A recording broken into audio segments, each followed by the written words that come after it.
huli maliit, minsan malaki. Dito na lang kami sa tilapia kasi sureball pa na malalaki. Maliliit at malalaki ay nandito na lahat. Ayun si Baterna Melissa, shout out po. Adeline Tantay, shout out. Di ba kumakain ng tilapia ang mga tao dyan? Kumakain din po, pero yung mga Taiwanese po ay mahilig lang silang bumili kasi alam nyo na hindi nila alam kung paano manghuli ng isda. Ang alam na nila ay bumibili sa palengke. Time is gold. Laging busy sila sa trabaho.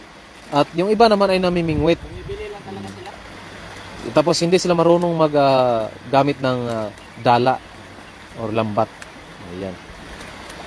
Kil Rivero, shout out po dyan sa Mindoro Oriental. Ayan, sarap ihaw. Ayan, mag-iihaw talaga kami mamaya kasi sobrang dami nito. Ayan, sa Adelina Malyari, shout out po. At Joan M. Igalia, shout out po sa inyo.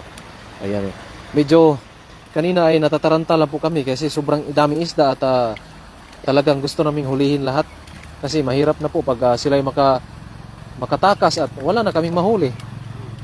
Kaya po madalian lang po to at talagang sa